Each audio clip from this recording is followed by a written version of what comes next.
Okay, Baman, I'm going to start with you. Oh, me? Yep. So, in my perception, Baman is a true blue Bombay boy. Uh, Well, I was born in Bombay. I live in Mumbai now. Mumbai, correct.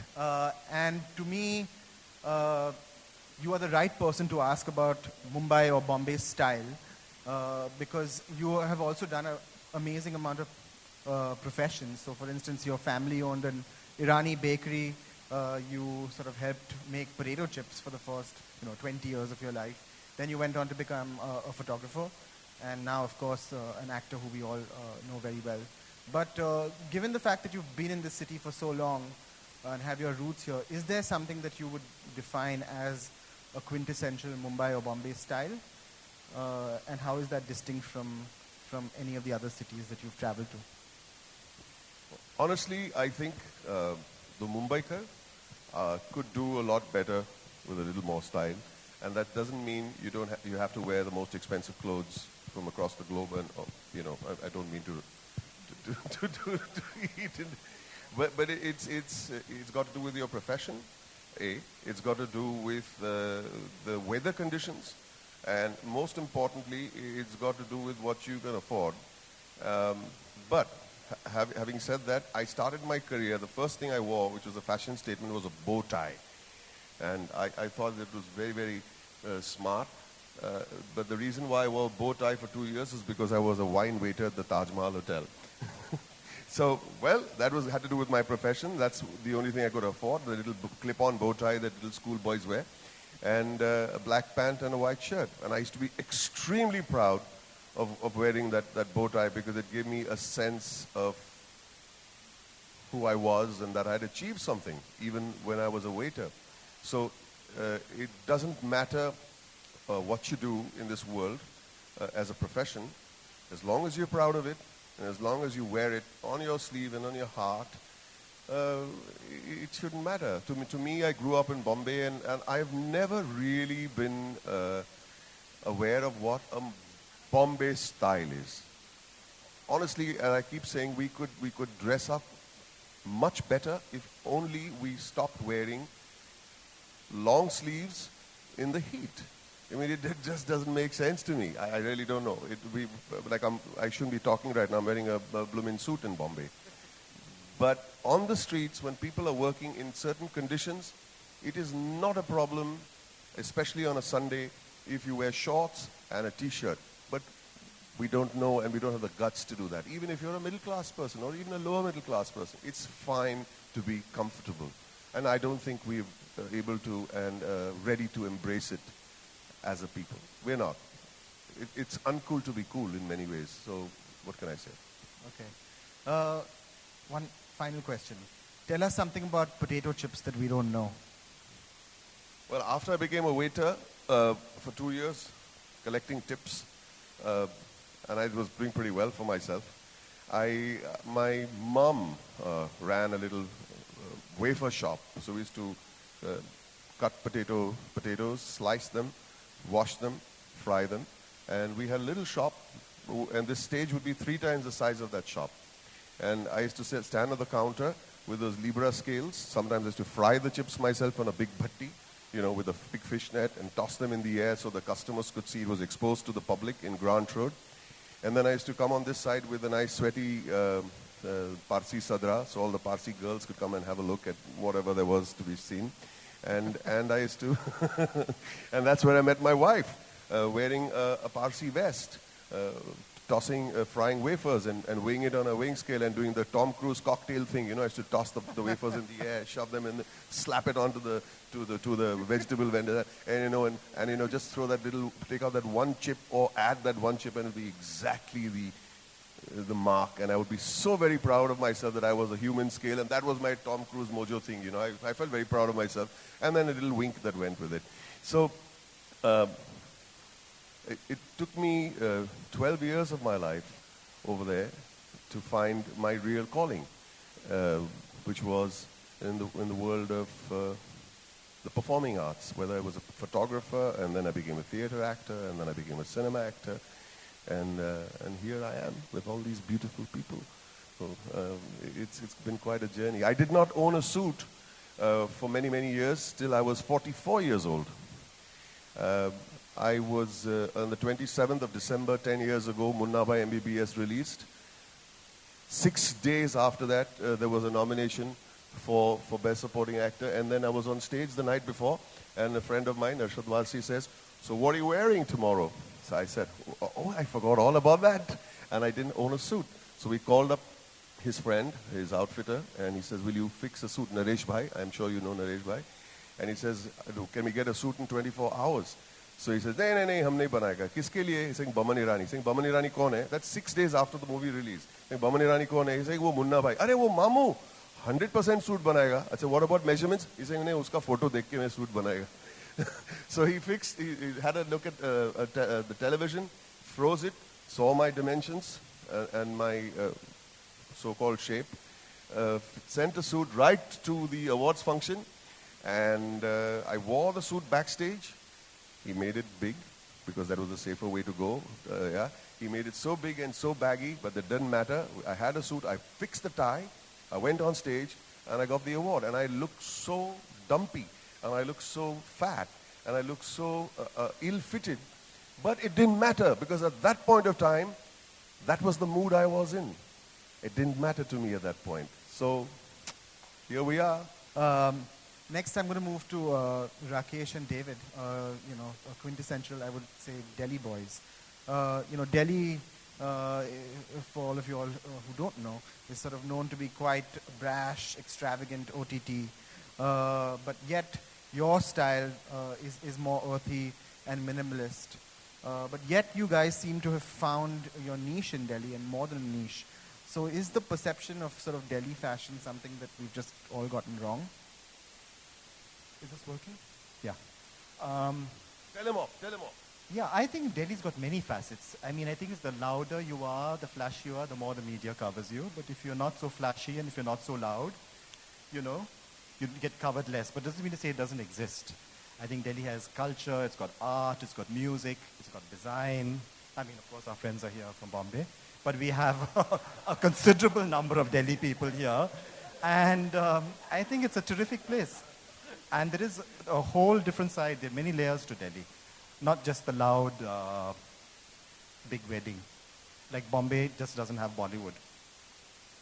True. Shilpa, I'm going to ask you.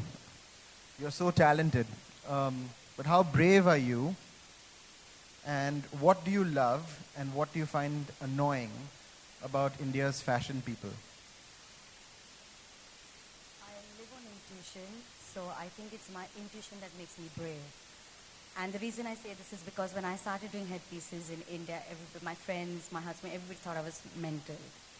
And I'm slowly now building a business. I know a lot of people now want to wear headpieces. So I think that was brave to take that step. But it was intuitive. And what do I like and not like? What do you hate? Hate. What I love about Indian fashion is how we use our culture, how we use our craftsmanship and our heritage, and we've managed to create a business out of it and to create fashion out of it. But what I don't like about Indian fashion is the term Indian fashion, because I think Indian fashion and fashion in general has become a very global, it's a global phenomena. So when you say Indian fashion, and every time you travel, it kind of evokes a sense of just embroidery or saris or ethnic clothing. And there's a lot more that's happening in India besides ethnic clothing. So I think the word Indian fashion should now imbibe an old India, which is our beautiful heritage cultural India, with the new forward India. Fantastic. Neeta, you've had an amazing career. How different is the style of emerging India from the cities?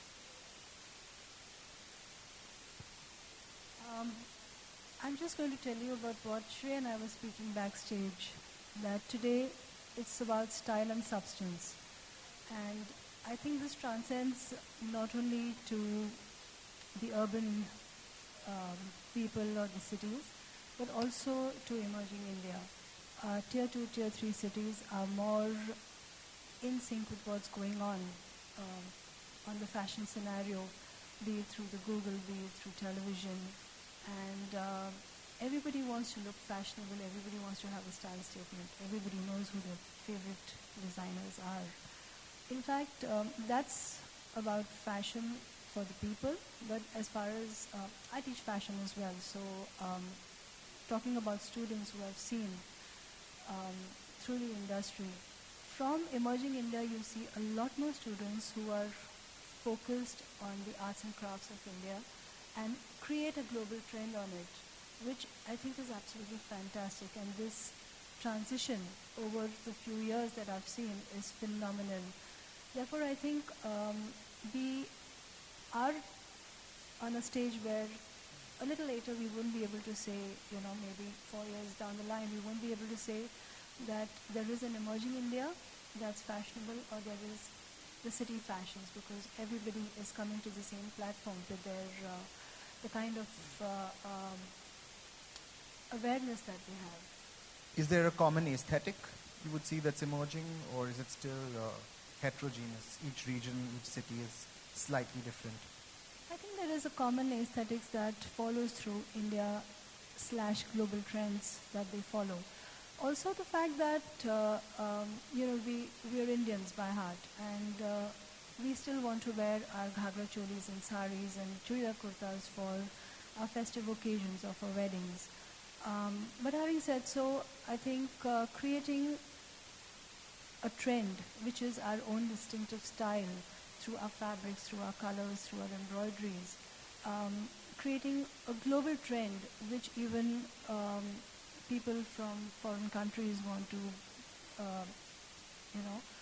take as their own, or designers take inspirations from India. I think that's what we do. Also, is there an aim that you have professionally that you've still not met, and what would that be? There is a name, Shrey, which I said I will speak about, and that's being able to guide fashion students, being able to guide fashion aspirants on a one-on-one. I don't know how I'm going to do it, but I'm going to definitely do it, whether they're coming from emerging India or whether they're coming from cities. But there is a focus on education, on fashion, but the way forward to the business of fashion, I think that's what I am at doing. Suneet. When I did start 25 years ago, there was no industry, and there was no perception of design. There was no expectation of somebody who had been educated in design, and I had actually done my master's in design. So when I came back, and interestingly enough, when I was going to get educated, I got a PATH scholarship, and in those days you had to take an FTS to be able to travel. If you remember those things, $500 for about a year or something like that. And I remember going to the Ministry of Finance and trying to apply for my FTS, and I think the gentleman was secretary level, and he took me aside and he said, "You're going to spend your parents' life's earnings to become a tailor. Why don't you go and study engineering or become a doctor?" But I said, "I don't want to be a doctor. I don't want to be an engineer." And there, I think, I'd like to thank my parents who actually kind of helped me and guided me through that confusion, because you can be very confused initially. And I mean, it's incredible. Look at, Namrata Joshipura, who's a brilliant talent. There's Pankaj, of Pankaj and Nidhi. And all of these kids, they were my students at NIFT. I taught them at NIFT. Yes, and they all graduated with me. And I actually, when I came back from England, I worked with Rakesh and David. So I think the industry is very small. And these are really, what you're seeing here really are the people who are influencing the industry right now. There's a great amount of style. Gaurav Gupta has brilliant style. Shilpa's doing her own thing. And it's interesting, and I find Bombay actually is a hot mix of style. So you have the best dressed, best looking Parsis. You have the, you have the Gujarati style. You have the Maharashtrian style. And I think over the years, the country and the style of the country is so developed that it's sort of become, in a sense, iconic in its own way. But at the same time, there's interesting overlaps as well. So, I could take something from Shekhawati, from Jaipur, though I'm not from Rajasthan, and make that. And, Rakesh and David take the most beautiful, simple thing with handlooms and create something extremely modern. So I think it's it's definitely a more modern, young, trendy universe of design right now. And we haven't forgotten our culture.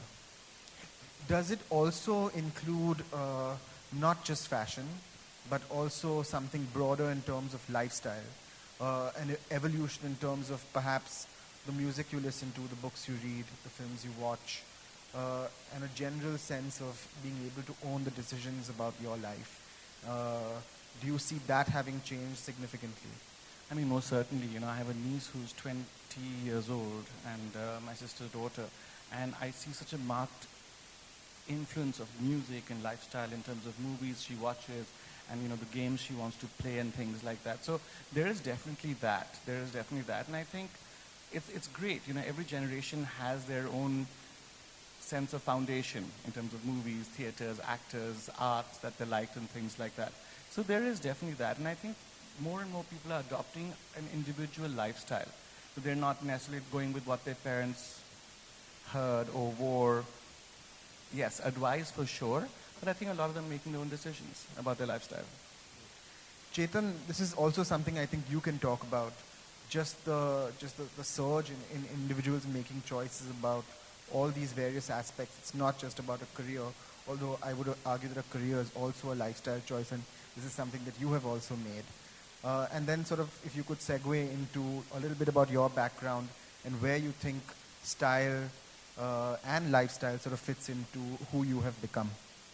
Well, the word lifestyle also has style in it. So I guess it's the way you live. I'm actually feeling very intimidated right now. I'm actually an engineer. We are supposed to be nerds and geeks. And style is not something we're associated with. I'm sitting here with 16 top designers and a good-looking Parsi and well-dressed Parsi. I mean, it's obvious. Who has a movie running in the theaters right now. And it's quite, but I accidentally, I did something as a hobby and it became my profession. And I accidentally stumbled into some industries like entertainment, TV, films, where style is very important. The way you look, the way you present yourself is very important. So I fought it for a long time, but I realized that it's not just for fashionistas or fashion icons.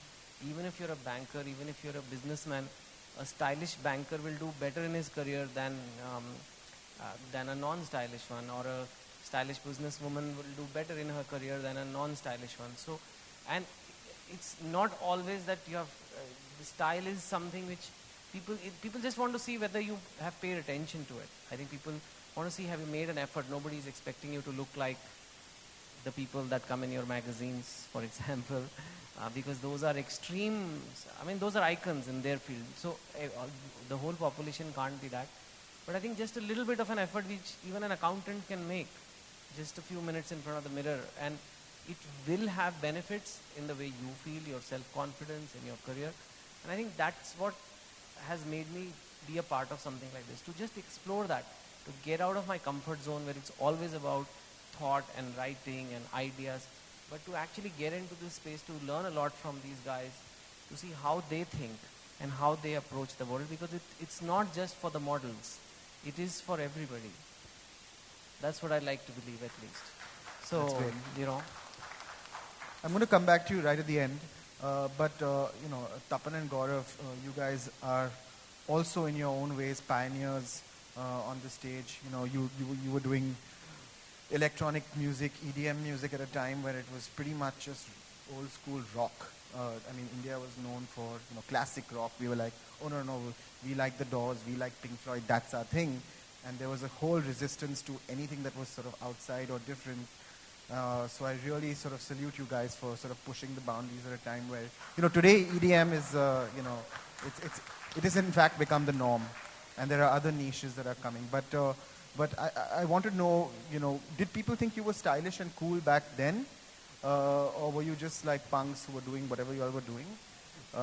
And also, if you could just tell me about some of the people who you would consider to be stylish, but outside of music. Well, when we started, we were really not concerned about what people think, the way we dress up, and it was mainly about finding our own voice in terms of what kind of music we want to do. And that took around like a year or 2 years when we were just experimenting with the kind of stuff that we wanted to do. But we soon realized that, when we pushed forward with that, our music style also started happening. Our dressing sense really didn't improve. But we found our voice in our music. and we saw a lot of support. So I think that is something that drove us forward, and we didn't like to be, just listening to the music that was happening, which was just bhangra or classic rock or Bollywood, which is great. I mean, these are all styles of music that we like and contribute to us, but we wanted to find our own voice, and I think we did. It took a little while, but yeah, we found that, and found a lot of support from all our friends and our city of Delhi. So you're defining your style through your voice. Yeah, I think it's important as a musician. That's what you got to do. Find your voice, and that becomes your style. Any creative person, I would say, that's true. Yeah, but I'm just talking as a musician. And I mean, even what you wear is kind of, it's a very introverted process, writing music. So hence you also get to explore what kind of colors, clothes you're attracted to. And then basically you just go with that. What about some of your icons outside of music? Outside of music, People who inspire you. I think recently, or in the last couple of years, I've been really inspired by this graffiti artist called Banksy. So I think his style is really, really cool. And Chopra? I'm a big fan of Dali, the painter, and I'm hoping to see some art like that come out of India, and that person has been very inspirational for me. Great. Rocky. Hey, you're making me nervous. No, I want to ask you a question which people normally skirt. Is there anything like too much excess? I mean, I've styled Bollywood movies. Excess is my middle name. I think it's great that, people can go to some place with excessiveness. It's like a fantasy. I think life is too boring if you're not, over the top.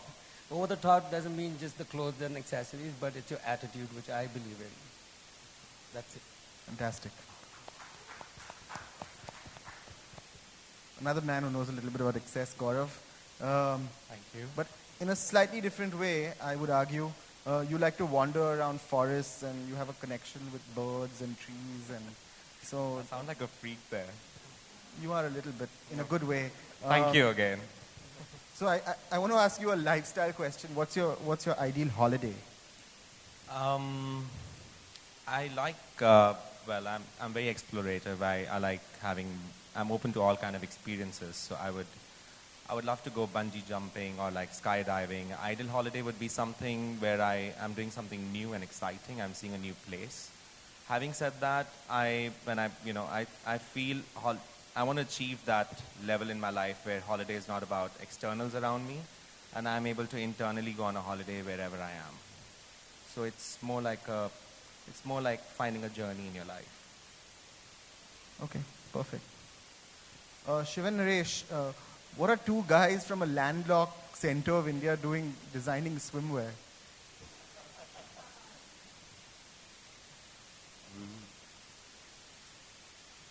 I don't know, maybe something to do with our karma from the previous life. But I don't know, we never really gave it a thought. I think the fact that our point of view to design is so far off from the logistical aspect of the category that we're into gives us a good freedom to view the same product but from a different point of view.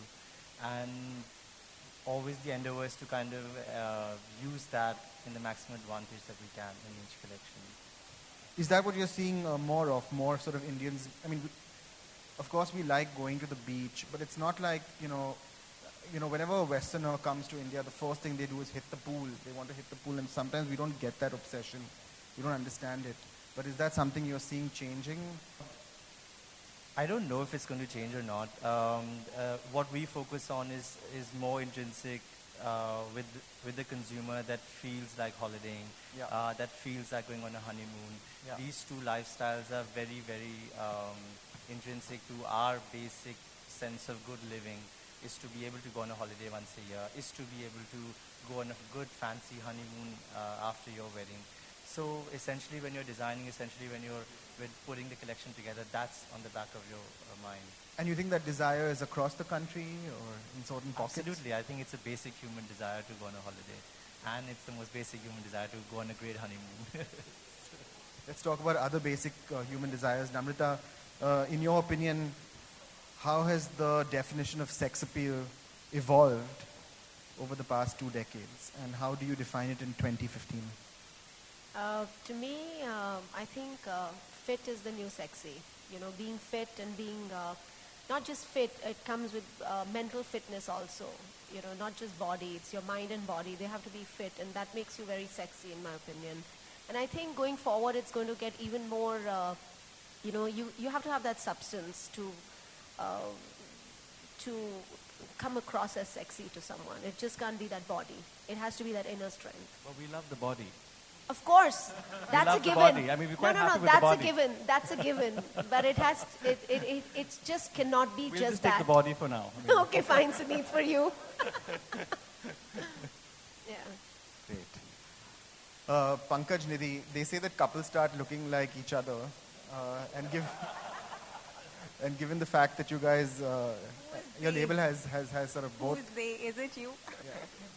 I wish. How do you keep your personalities distinct, and is that even something that you deem important?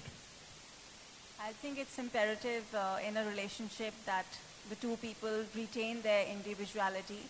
It's very, very important. And for both of us, because we both work together as well, we spend the whole day together, it's that much more important for us. And I read a beautiful saying, it's fill each other's cups, but don't drink from the same cup. So it says it beautifully that you have to enhance each other's personality. You can't stifle the other person. You can't expect him to change because you want him a certain way. I think Having a whole session in here. okay. Now they're drinking from each other's cup at the moment, just by the way. No, I think I don't know, looks aside, but I think the challenge for a designer duo or a couple is to try and get that one voice of style across. And we both have our individual design identities. Unfortunately, both of us are the designers. People ask us, who's the designer and which one of you manages the business? Luckily, Nidhi has some business acumen and design skills. I can only barely sketch to save my life. But yeah, it's a challenge, but it's an interesting one to send out that one message of your design language, or that one message, your voice of style should be the same. And other than that, about looks, I don't know, maybe we've blended into each other. I can say with pride that we've blended into each other. Yes, we are Blenders Pride icons. This has been a really, really fascinating, albeit short conversation. I just want to wrap up with one final question to Chetan. We're talking backstage about style and substance. I grew up at a time when they were supposed to be two separate things. If you were a man who had substance, then you did not care about style. If you cared about style and fashion, then you were a dandy and a peacock and slightly weird. But that seems to have completely changed, which I think is extremely exciting. And if you look at certain icons that we have today, I think they're able to sort of blend both these aspects. So if you could just talk a little bit about that. Yeah, I think it's in our Indian culture, and and of course there's no one Indian culture, but many Indian subcultures have this notion that being too stylish conveys a lack of substance, is considered shallow, or for example, if a writer is seen as paying attention to his looks and how he dresses up, then maybe his writing is a bit iffy, which may be the case in my case anyway, but I'm just talking in general. And I think that's where the dilemma comes for a normal person, and you feel, and that's what we really need to crack. It's almost a separate talk show in itself. If you want to take fashion from the niche that it is to very mainstream in India, is to get over that barrier. And I think there are many, many icons, like you said today, who have proven that so first thing you have to do is prove that there is substance, and then a little bit element of style will only help. Even like the Prime Minister, for example, sometimes you do see the occasional article about his dressing and how he takes care. That is not to take away from the other ideas and other policies and the fact that he's had such a big victory, or like a Obama, or like a Virat Kohli, or like there are so many people now who have benefited from incorporating style in their existing careers. And I think it is not a of course you guys are specialists, and that you guys have devoted your entire life to this. But for the average person, we have to make a place for style in their life. And I think that we just have to get past that notion that you can be a person of substance, and it's okay if you dress up, or if you use a product for your hair, or buy a nice shirt. It doesn't mean that you're not deep. But that's how it was when I was in IIT. All my professors, I think they had a competition to dress worse than the other, because then they would be taken like these mad professors who are inventing something great. But you can invent something great and also look in the mirror every morning. I mean, what's the big, how does it take you away so much? So I think that's what we have to do. I think that's the really, really important point, and that's a point that something that I think about all the time. For me, I'm very optimistic about the generation who is maybe 30 and below, because I don't think that they have any baggage from the past. I think there are, of course, challenges with, I want it now, but yet they are able to sort of reconcile both sort of style and substance, and for me, that's just a great message for the future. So thank you all for this illuminating discussion and all your views, and we'll see you on the tour. Yeah.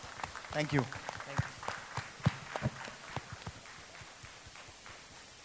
Well, if our panelists could please remain on the stage, I would like to now take this opportunity to ask if anyone in the audience has any questions for the panelists as well. Nobody in Repeat your particular, question, I mean, please. When it comes to Blenders Pride this season, we were told that it's about fashion and technology coming together.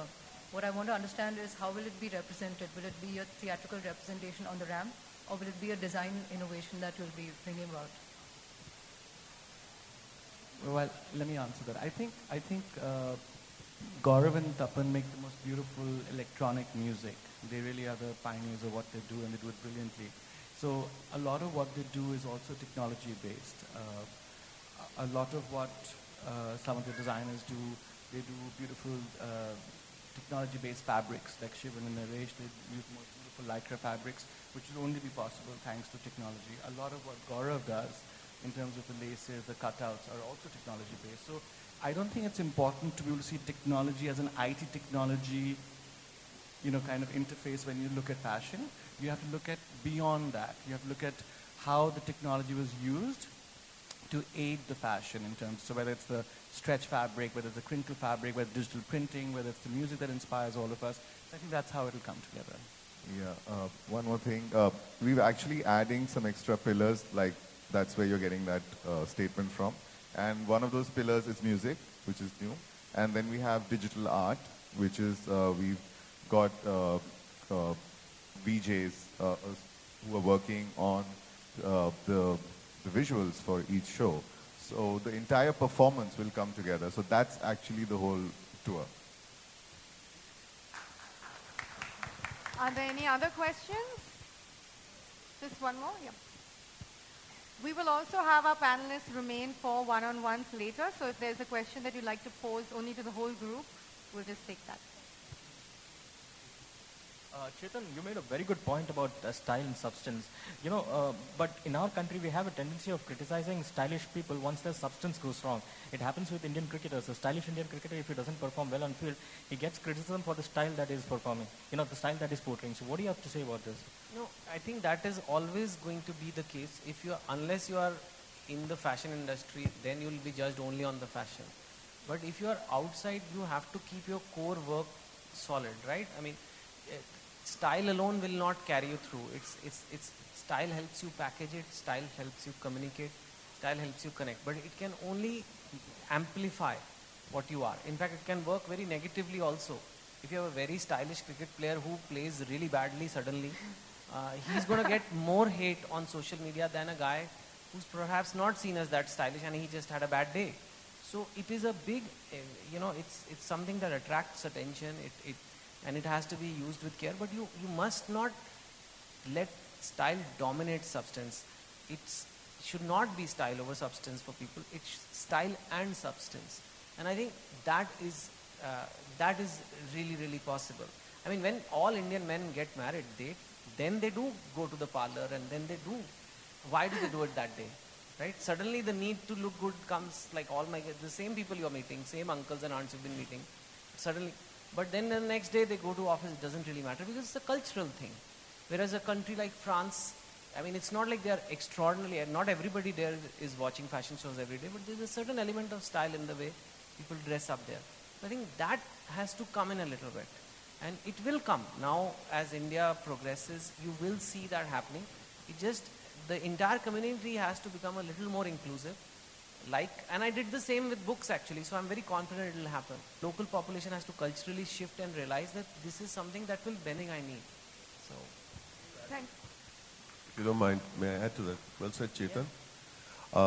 And I'm adding to what Chetan has to say. I think we talk about fashion and style and all of that. I think it's also got to do with refinement. It's got to do with being ambassadors of the country. I mean, when we travel, for example, my uncle used to always travel in a full suit. And I used to say, Uncle, why are you traveling in a full suit? And he says, you know what? We're ambassadors of our country. We are flying internationally. When we get off the airport, we should. So he says, the day you start, it's very important, I say. It's not just about being fashionable, it's about showing respect to who you are and where you're going. So if I'm in my home, I can lounge in my pajamas, but when I come here, I will be dressed according to the respect that this place expects me to show them. And adding to my uncle's little story, he says, son, when you travel, make sure that wherever you go, you will wear at least a jacket. And I said, why would I do that? Of course, I didn't travel for 35 years of my life. My first passport came in when I was 35 years old. But that day, I did wear a suit and travel. I mean, I wore a jacket and traveled. And I said, why? He says, I'll tell you, there's another catch to it. If at all there is a chance on that flight that you need to be upgraded, they'll upgrade you.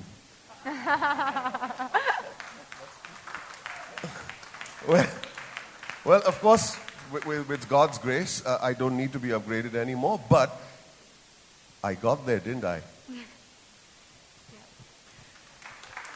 Thank you all so much. I would especially like to thank Shea Korean for conducting this wonderful panel discussion for us all.